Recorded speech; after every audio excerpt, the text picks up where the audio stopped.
মাধবপুর গ্রামে গীতা নামে একটি মেয়ে তার বাবা, সৎ মা ও সৎ বোনকে নিয়ে থাকেন। গীতার সৎ মা গীতাকে দেখতে পারত না, সারাদিন বাড়ির কাজ করাতো কিন্তু ভালো করে খেতে দিত না। একদিন সকালে গীতা বাড়ির উঠানে কাজ করছিল, তখন তার বাবা রামু সেখান দিয়ে যাচ্ছিল।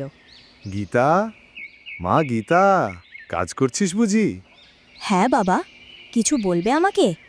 বলছি, আমি শহরে যাচ্ছি, তোর জন্য কিছু কি আনতে হবে? না বাবা, আমার কিছুই লাগবে না, তুমি বরং সাবধানে যেও। আচ্ছা ঠিক আছে, শোন, আমার আসতে রাত হবে, তুই দেখে শুনে থাকিস। এসব কথা বলে রামু শহরের জন্য যেতে শুরু করে।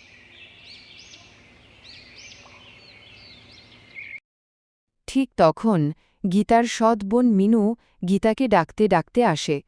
দিদি, ও দিদি, শোন না, জমিদারের আমবাগানে অনেক আম ধরেছে, চল খানিকক্ষণ পর সেগুলো পাড়ি গিয়ে। তুই যে কি বলিস, জমিদার যদি জানতে পারে তাহলে খবর আছে, তাছাড়া মা শুনলেও অনেক বকা দিবে। কাজ বাদ দিয়ে এখানে গল্প করা হচ্ছে? কখন বলেছি থালা বাসন মেজে ঘর ঝাড় দিতে? মিনু, তুই এখানে কি করছিস? যা, ঘরে যা। আর শোন, তোকে বলছি, ঠিকমতো কাজ না করলে ভাত জুটবে না। এই কাজগুলো করে আমার জামাকাপড় ধুয়ে তারপর রান্না বসাতে হবে। বেলা তো কম হয়নি। আচ্ছা মা, তুমি চিন্তা করো না, আমি আস্তে আস্তে সব করে দিচ্ছি। রাতে রামু বাড়ি ফিরলে কবিতা তাকে বলে, বলছি কি শুনো, গীতার বিয়ে দিয়ে বিদেয় করো তো, বয়স তো আর কম হলো না, এবার ঘাট থেকে নামাও। কি বলছো কি এসব? এইটুকু তো বয়স ওর, এখনই বিয়ে দিয়ে দিব? তার বলছি কি, এখন বিয়ে না দিলে কবে দেবে শুনি? তাছাড়া মিনুর কথাও তো ভাবতে হবে নাকি? গীতার জন্য তো আমি মিনুর ভবিষ্যৎ নষ্ট করতে পারি না, তাই না? দেখি, যদি কোনো ভালো ছেলে সন্ধান পাই। তাছাড়া বিয়ে দিতে গেলে তো অনেক টাকা পয়সাও লাগবে। সকাল হলে পাশের বাড়ির হরণের বউ গীতাদের বাড়িতে আসে, আর গীতার মাকে বলে, কবিতাদি, বলি কি তোমার বড় মেয়েকে বিয়ে দেবে? আমার পরিচিত একটা ছেলে আছে, তুমি যদি বলো তাহলে কথা বলে দেখি। তাহলে তো ভালোই হয়, তুমি বরং এক কাজ করো, আজই কথা বলো। গীতা গরুকে নিয়ে মাঠে যায় আর তার সাথে কথা বলতে থাকে। ভালো করে খা, আর কিছুদিন পর আমি চলে গেলে কি যে তোকে খাওয়াবে?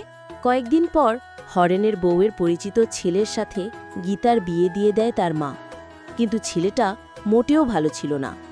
গীতাকে মারধর করে, ঠিকভাবে খেতে দেয় না, অনেক অত্যাচার করে। একদিন সকালে গীতা গরুকে পানি খাওয়াচ্ছিল, তখন তার স্বামী তাকে ডাকে। একটু দেরি হওয়াতে তাকে আবার মারতে থাকে। উফ, খুব লাগছে, আর মেরো না আমাকে বাঁচাও, আর মেরো না, আর মেরো না। একসময় গীতার স্বামী গীতাকে মারতে মারতে একদম মেরেই ফেলে। গীতা মরে গিয়েছে এটা দেখে তার স্বামী ঘাবড়ে যায়, এবং গভীর রাত হলে গীতাকে নিয়ে গ্রামের শেষে যে বড় গাছ সেখানে রেখে দেয়। এটা কি হয়ে গেল? আমি তো বুঝতেই পারিনি ও যে এইভাবে মরে যাবে। এখন তাড়াতাড়ি করে ওকে এখানে রেখে চলে যাই, নয়তো আবার কে দেখে ফেলবে। গীতার স্বামী গীতাকে গাছের নিচে রেখে লোকে দেখার ভয় সেখান থেকে দৌড়ে পালিয়ে যায়, আর তখন গীতার মৃতদেহ সেখানে পড়ে থাকে। একসময় গীতার সেই দেহ এক আত্মায় পরিণত হয়ে পড়ে। একদিন রাতের বেলা গ্রামের একজন লোক সেই গাছের নিচ দিয়ে গেলে গীতা তাকে ডাকে। এত রাতে আবার আমাকে এখানে কে ডাকছে? ওইদিকে কাকে যেন দেখা যাচ্ছে মনে হলো। ভোলা, ও ভোলা, এদিকে এসো। কোথায় গিয়েছিলে এত রাতে? ভোলা গীতার ভিতঘুটে চেহারা দেখে অনেক ভয় পেয়ে যায় আর বলে, কে তুমি? আমার নাম জানলে কি করে? আমি এক আত্মা, তাই আমি সব কিছু জানি। দয়া করে আমাকে মেরো না, ছেড়ে দাও আমাকে, আমি আর কখনো আসবো না। পরের দিনও একজন লোক সেই গাছের নিচ দিয়ে গেলে আবার তাকে ভয় দেখায়। গীতার আত্মা এভাবেই গ্রামের লোকেদের ভয় দেখাতে থাকে। তখন গ্রামের মানুষ কোনো উপায় না পেয়ে এক পুরোহিত ডেকে রাতের বেলা সেই গাছের নিচে পুজো করে। পুজো চলাকালীন সেখানে গীতার আত্মা এসে হাজির হয়।